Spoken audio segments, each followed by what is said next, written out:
my team and for the fruitful cooperation and continuous engagement with me over the past 6 years. This is my last mission to the Federal Republic of Somalia in my capacity as the independent expert on the situation of human rights in Somalia, and therefore this is my last press conference with you. I was appointed to this mandate by the United Nations Human Rights Council on 8th May 2014. My first mission to Somalia was in December 2014. My mission this time started on the 15th of July. I started with meetings in Nairobi. I went to Hargeisa, and I'm now completing the last part of my days which I spent in Mogadishu. While in Mogadishu,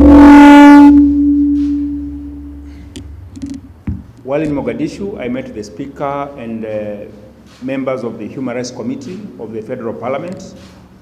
I met federal ministers responsible for water and energy, constitutional affairs, justice, health, and the Minister for Women and Human Rights Development. I also met other people, including the representatives of ANSOM, AMISOM, trade unionists, and representatives of civil society.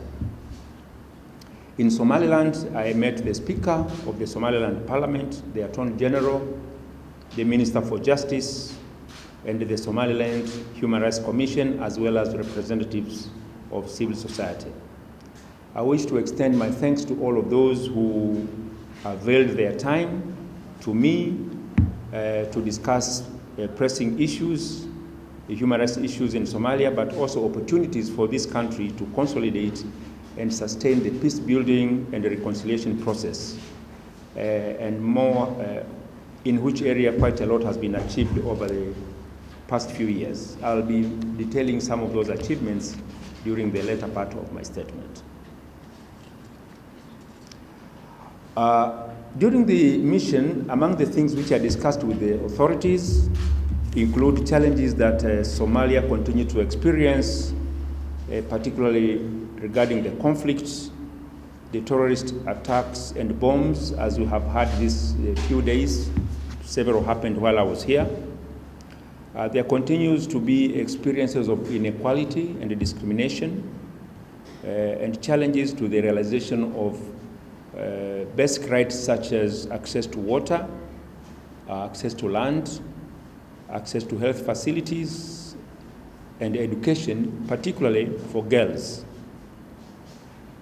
and internally displaced persons, and minority clans, and other marginalized communities.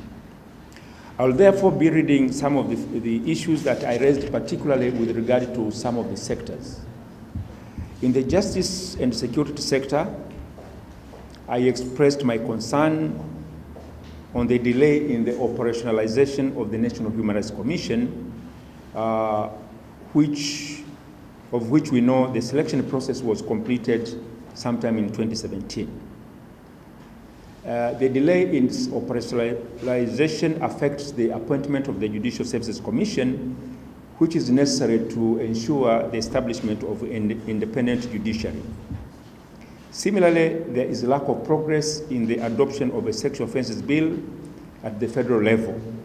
I urge both the federal government and the federal parliament to address these matters as a matter of priority. That is the operationalization of the Human Rights Commission and the adoption of the sexual offences bill, because both of them are very important for sustaining the protection of human rights in this country.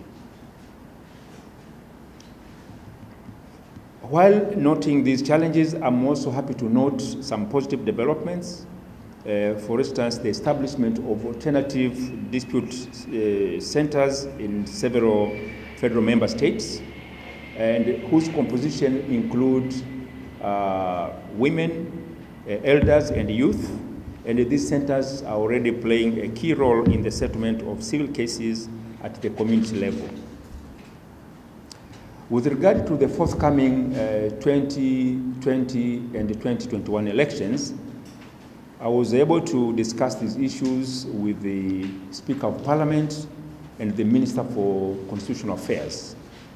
I learned that progress has been made in the ongoing constitutional review process and the proposed electoral law, which will be the legal framework for the 2020 and 2021 elections. However, I note that so far there's an absence of an acceptable mechanism to guarantee representation of women, representation of members from minority clans, marginalized communities such as IDPs, persons with disabilities, and youth. And I therefore urge the Federal Parliament to ensure that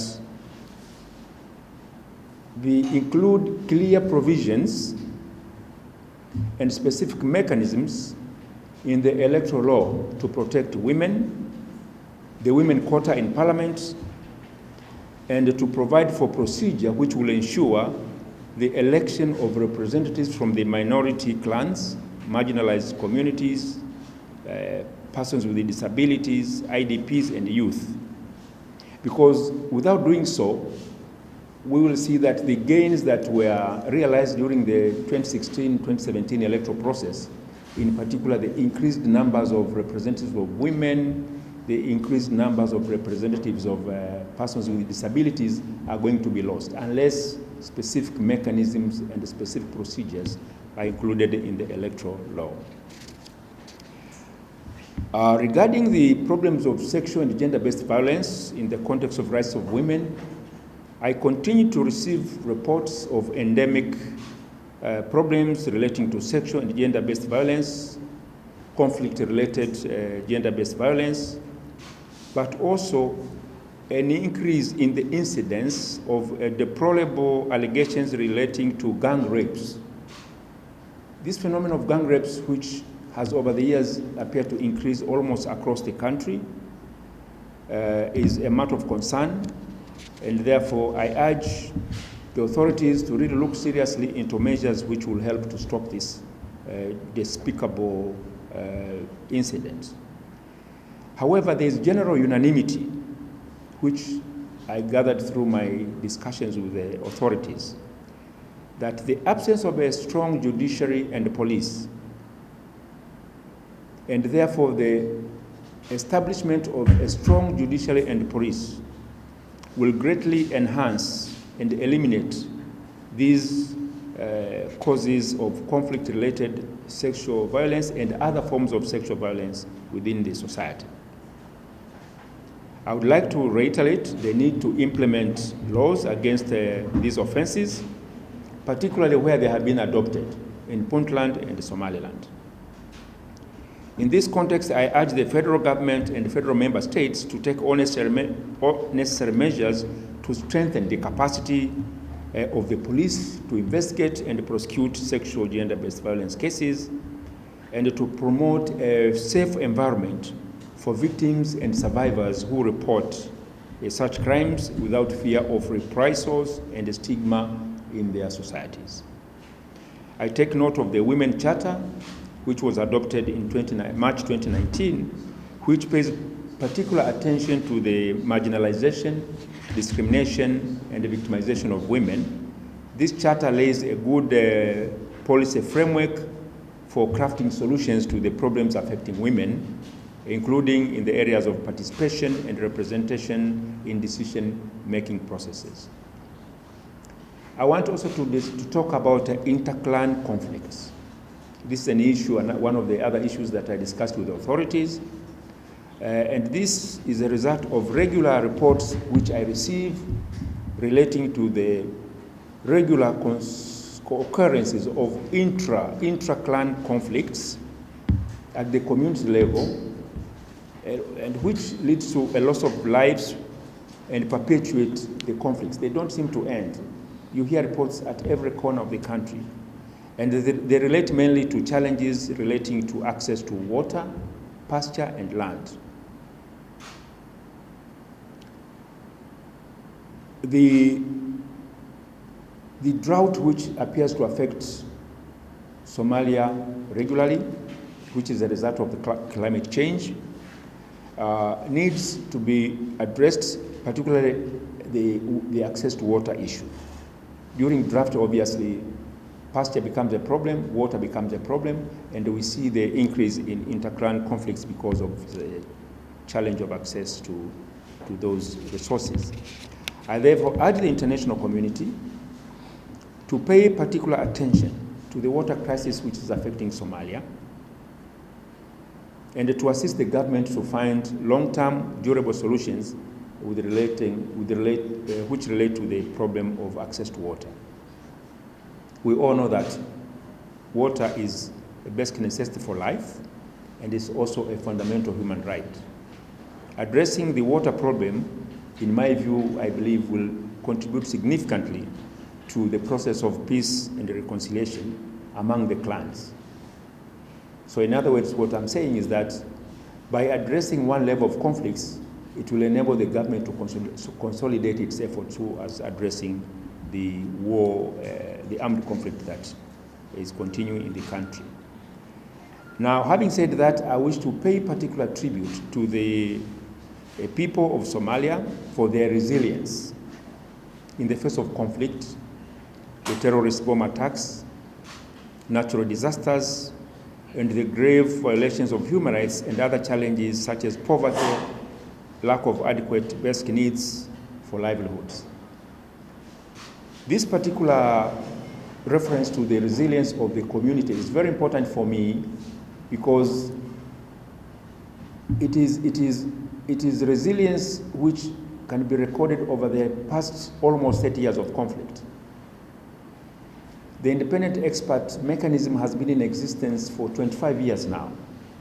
I'll be reporting to the Human Rights Council in September, and my report will be one among series which have been presented to the Human Rights Council and the Commission for Human Rights before it over the last 25 years.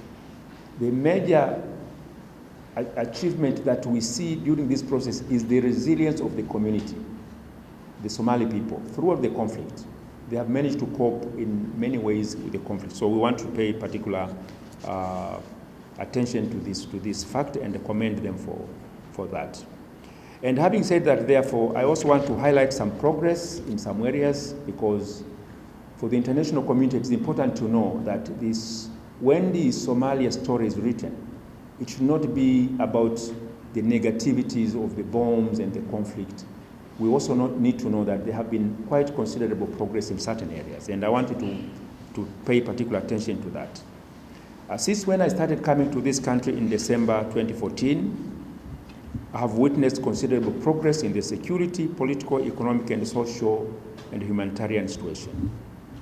I have witnessed the recovery of territory, towns, and cities, and diminishing of the Al-Shabaab capability. This is due mainly to the actions of the Somali security institutions with the assistance of AMISOM troops and bilateral forces. I wish to commend the Somali National Army and AMISOM for their achievements and their sacrifice. As I said earlier, I witnessed the holding of the 2016 and 2017 electoral process, which was held in spite of the intimidation by Al-Shabaab. I regret the deaths of 44 clan elders and other people who made the holding of the electoral process possible. I have also witnessed through that process the increased number of women in parliament and cabinet, the appointments which were made to cabinet for those women, or for women generally. We know that 5 women were appointed to the parliament, and also the appointment of the Deputy Commissioner General of Police indicates that participation of women in public affairs is very important because they also take part in the peace and the reconciliation process and in other sectors where they make decisions which affect the nation as well as women as well. To the federal government and the federal member states, I commend them for the measures they have taken to improve welfare, particularly in the social sector. In spite of the challenges, they have been able to provide health services, water, and education for people in Somalia, particularly the young boys and girls, and it's very important for the future of Somalia. Somalia has also acceded to two international instruments, the Convention on the Rights of Children 2 years ago, and recently the Convention on the Rights of Persons with Disability. This sends a good message to the international community that Somalia is enhancing its capacity to protect human rights. Among the challenges which remain during the last 6 years, and this is one is very important, I'm sure, for members of the media, is the continued reports that I receive about the intimidation, arbitrary arrest and the detention, and the harassment of journalists across the country. This has been happening in Somaliland, in Puntland, and all other federal member states.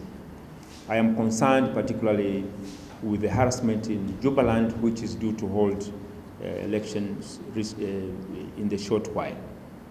I wish to emphasize the importance of respecting the right of freedom of expression, particularly as we head towards the elections in 2021. I'm encouraged that government, through the support of the international community, is implementing a joint human rights program, which has increased the capacity of government to be able to address the human rights challenges which I've mentioned in my statement. I wish to take this opportunity to commend Sweden, Denmark, and Norway for their support and contribution of resources to the joint human rights program. As I conclude my mission, I would like to extend my sincere appreciation to the people in the Federal Republic of Somalia, to His Excellency President Farmajo, and all the federal member states for the opportunity they accorded me to be able to play a little role which has contributed to the improvement of the human rights situation in this country.